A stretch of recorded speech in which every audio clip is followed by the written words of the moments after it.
The first time anyone heard Samir Hassan's real voice, bullets were already flying.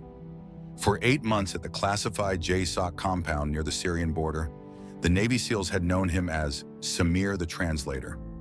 Quiet, subservient, local. The guy who spoke Arabic and helped with interrogations. His English was good but heavily accented. The careful, measured speech of someone who'd learned the language as an adult, Middle Eastern inflections. Occasional grammatical mistakes that marked him as clearly not American. "Yes, Chief, I will translate this now." "Of course."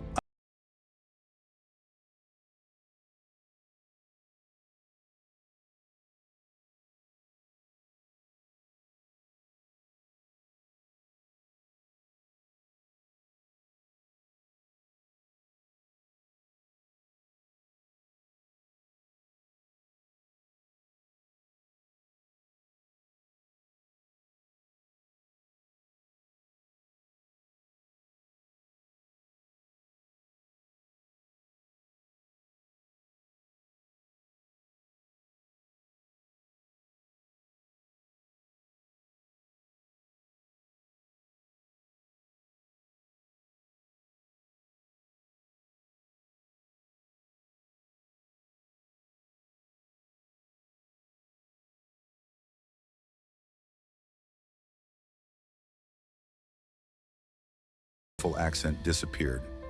"Right then," Samir said, his voice suddenly sharp, crisp, unmistakably British. "I believe we've had quite enough of this bloody nonsense." Chief Petty Officer Mike Carson, pressed against a crumbling concrete wall with an AK round having just missed his head by inches, turned and stared. "What the hell? Did you just... Are you British?" Samir was already moving. His entire posture had transformed. No longer the hesitant translator who kept his head down and his hands visible. Now he moved with fluid, economic precision, the way operators moved when violence was a language they spoke fluently. He grabbed the AK-47 from a dead hostile fighter, performed a tactical reload in under 2 seconds, and put controlled pairs through the doorway with such precise fire discipline that 2 more attackers dropped before they even crossed the threshold. "Corner left," Samir barked. Pure command voice, British accent so posh it could have been narrating a BBC documentary. "Rodriguez, stay down. Carson, you're 6. Carson spun on instinct and neutralized the hostile Samir had called out, then turned back, jaw hanging open. 22 SAS Regiment, Sabre Squadron, Samir said calmly, working his way toward better cover with movements that were textbook close-quarters battle.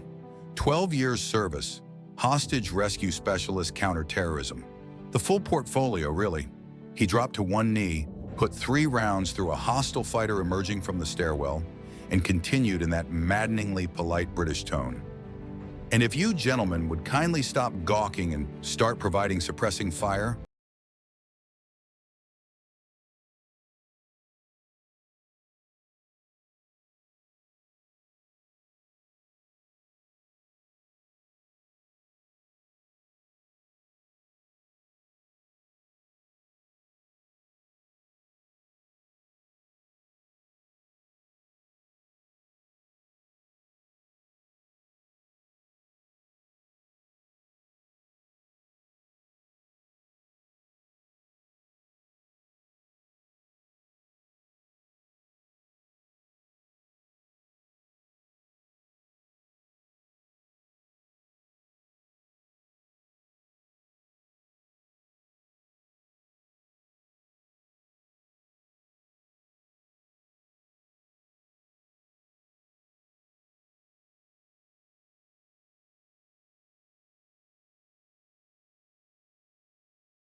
22 Special Air Service Regiment, selection had nearly killed him.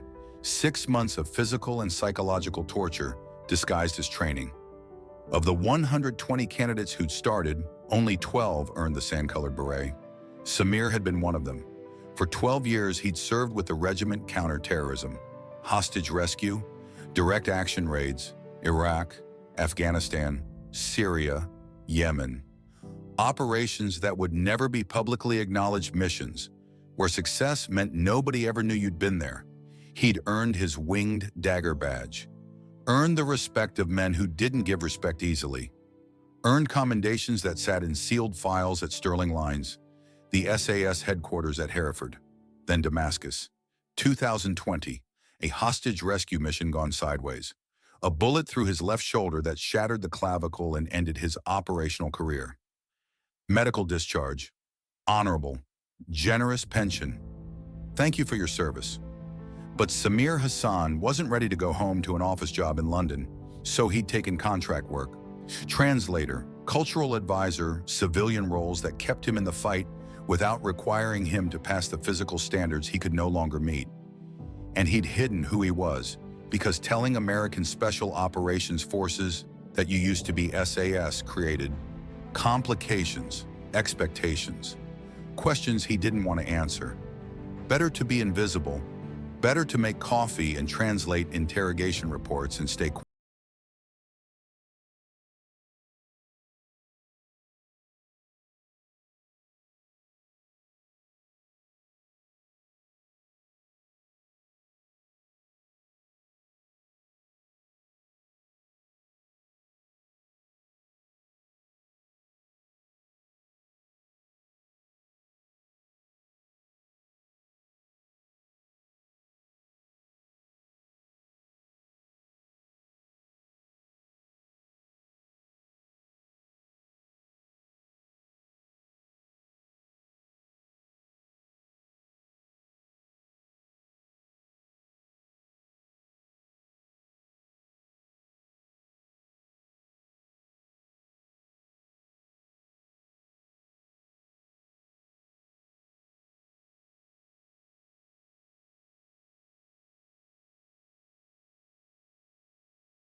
Morning, The mission brief was simple, almost routine. "We've got intelligence on an ISIS facilitator," Lieutenant Commander Park said, pointing to the house on the satellite imagery. "Syrian safe house, 10 kilometers across the border. 3 confirmed hostiles, possibly 4. No civilians expected." Chief Carson studied the layout. Standard snatch and grab. Get in, secure the target, extract for interrogation. "Samir?" Park turned to where Samir sat quietly at the back of the briefing room. "We'll need you for translation if the target doesn't speak English." "Of course, Commander," Samir said in his accented English. "I will be ready." Martinez, the youngest SEAL, grinned. "Don't worry, Samir. We'll keep you safe. Just stay behind us and translate when we tell you." Samir nodded politely. "Thank you. I appreciate that." What he didn't say, what he couldn't say without revealing too much, was that he'd done this exact type of mission 47 times during his SAS career. Hostage rescue, high-value target capture, counter-terrorism direct action. The house layout was nearly identical to a dozen he'd breached in Iraq and Syria. The approach route was textbook. The entry points were obvious. And the intelligence, the 3 confirmed hostiles, possibly 4, felt wrong. His instincts, honed by 12 years of operations, were screaming that something was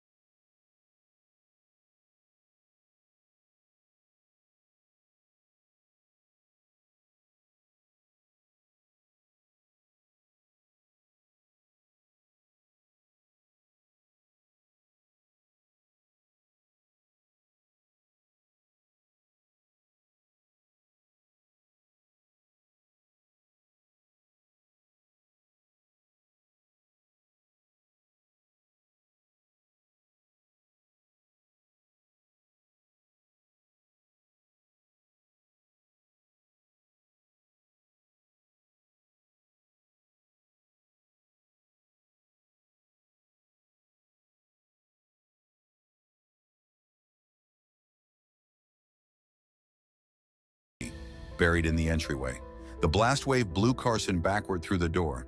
He hit the street hard, body armor cracked, gasping for air. Then the gunfire started.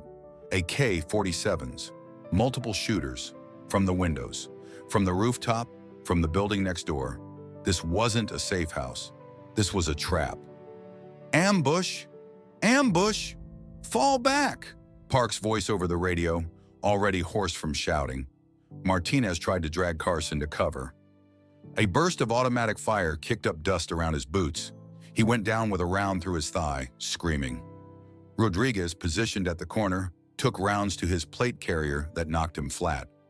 Not penetrated, but the impact alone was enough to crack ribs. Inside the house, Park and the remaining SEALs were pinned down. Surrounded communications jammed. No air support available for 30 minutes minimum. They were going to die here. Samir crouched behind a vehicle, watched Carson struggling to breathe. Martinez bleeding in the street. Rodriguez trying to return fire with broken ribs. He could run, could fade back into the civilian district, could disappear.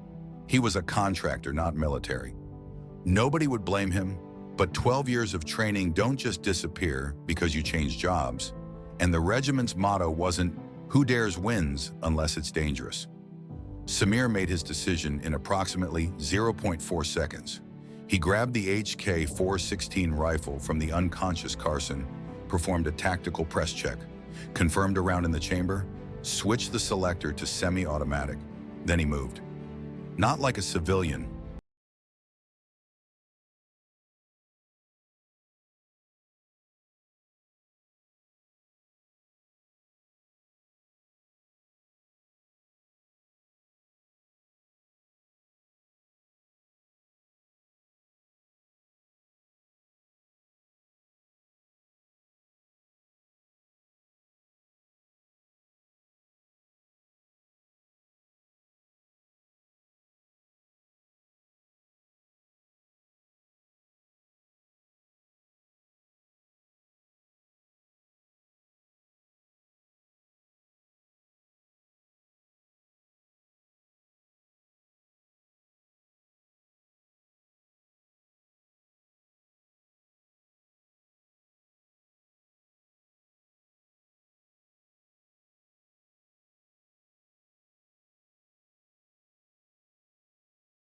At least 8 more inside the building.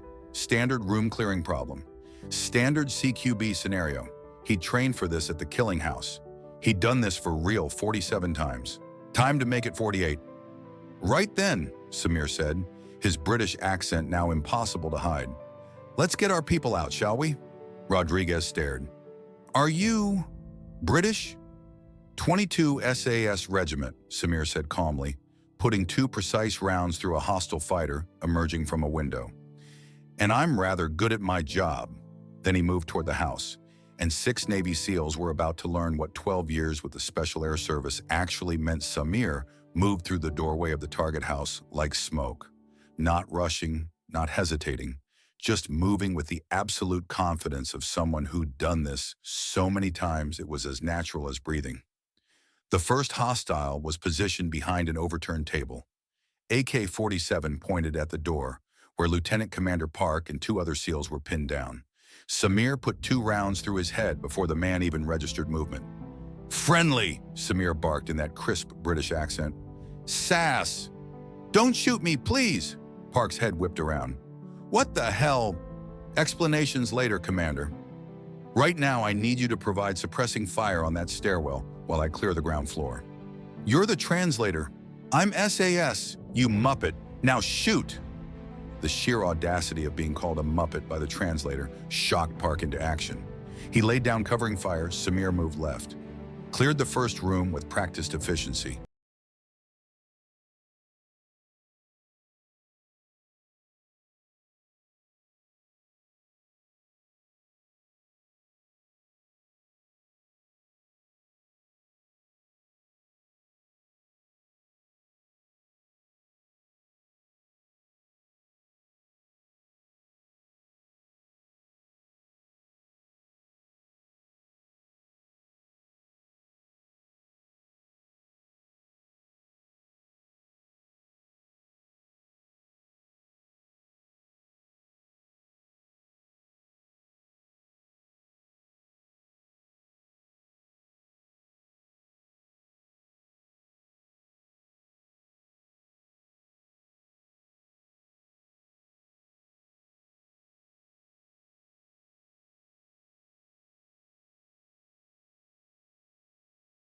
Before they reorganize.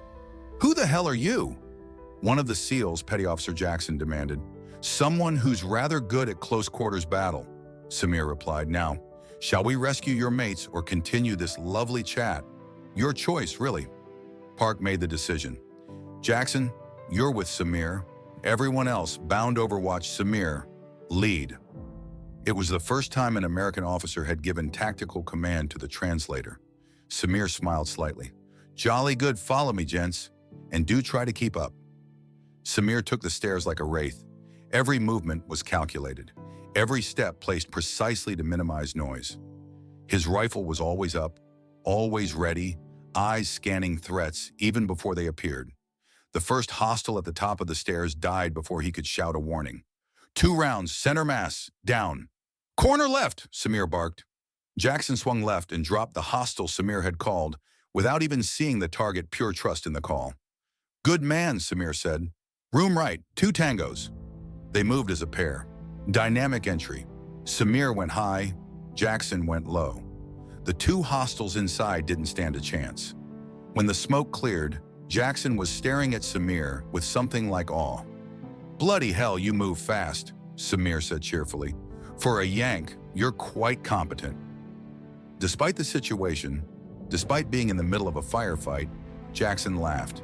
They cleared the 2nd floor in under 90 seconds, 4 hostiles down, 0 American casualties, then the roof access. This is where it gets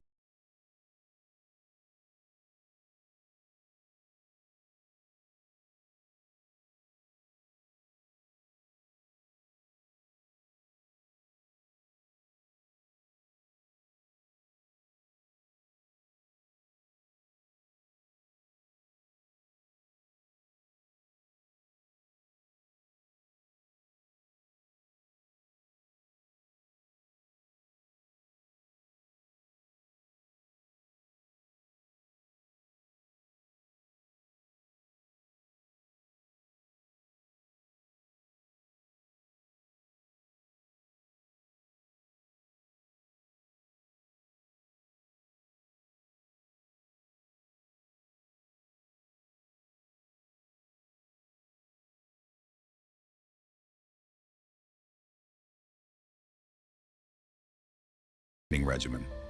The four hostiles were positioned exactly where he'd predicted, facing the stairwell access, waiting for the Americans to come up.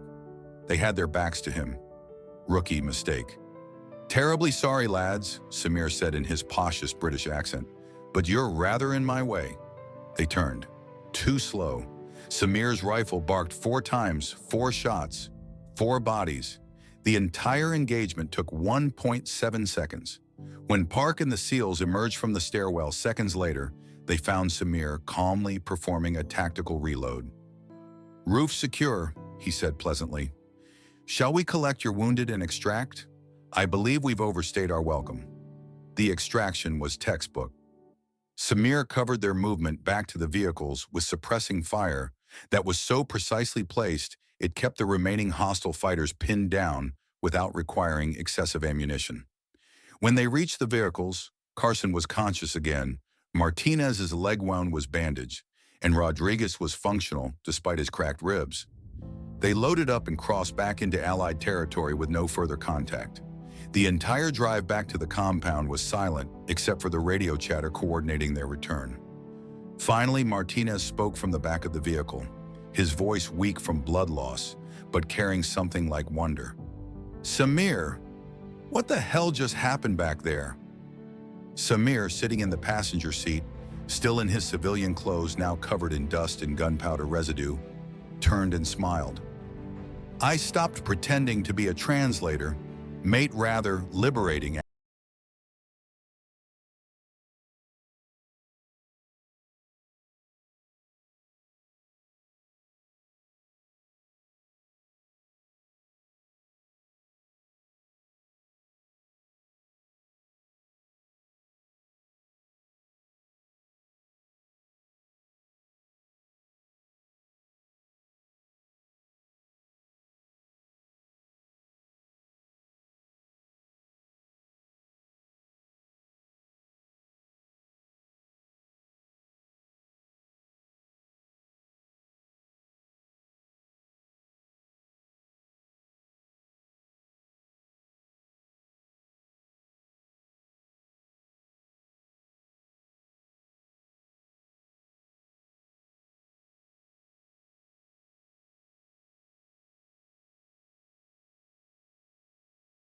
Into the fight.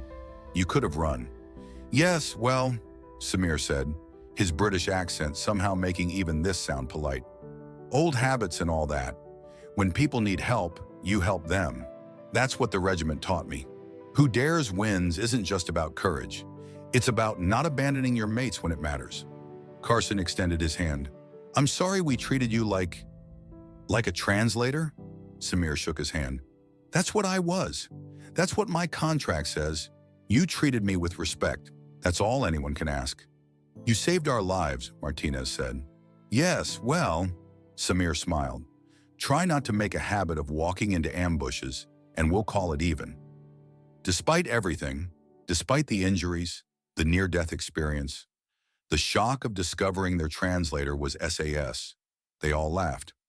3 days later, Lieutenant Commander Park sat in his office staring at a file that had just arrived via encrypted courier from British Special Forces headquarters. The file was stamped with classifications he'd never seen before.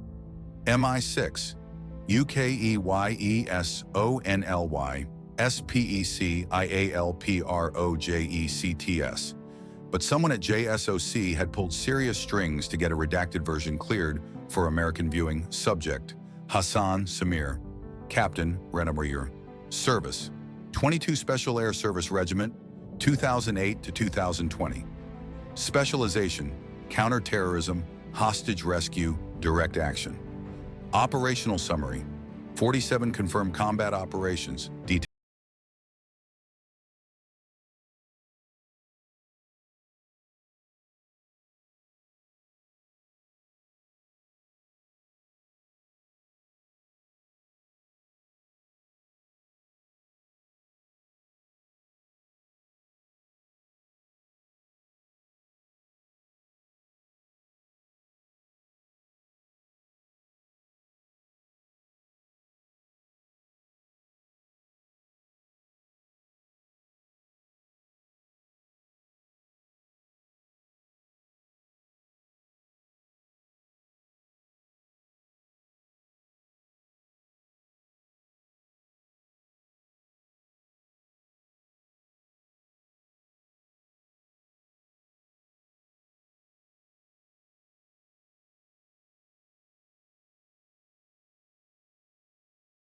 Here, Park said. A word. They stepped outside into the Syrian sun. I read your file, Park said, or the parts they were willing to declassify. Ah, Samir said. Yes, that. Military Cross. Conspicuous Gallantry Cross. 47 operations. 12 hostage rescues. Sounds about right. You're a legend. In British Special Forces circles, your name carries weight. Samir shrugged. I did my time. Did my job. Nothing special. Nothing special? Park laughed. You're one of the most decorated operators in SAS history, and you've been making us coffee for 8 months. Someone has to make the coffee, Commander, and I make excellent coffee. Very British.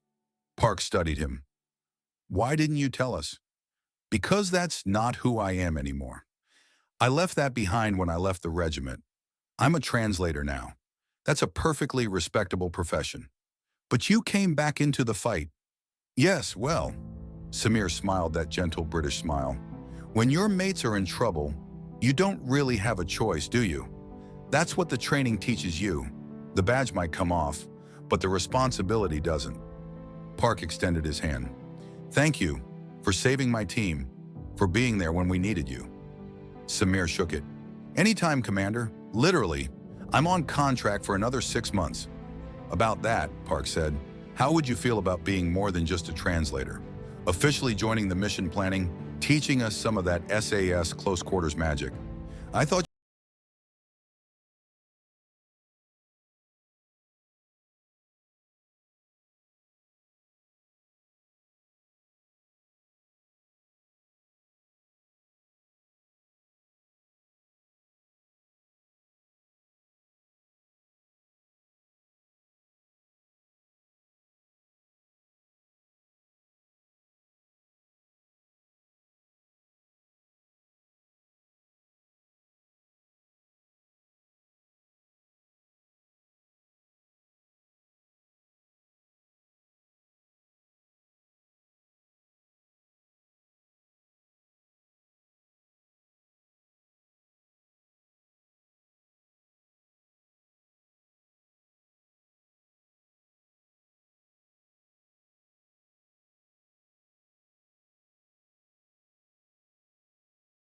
who they still are, Martinez said. Underneath,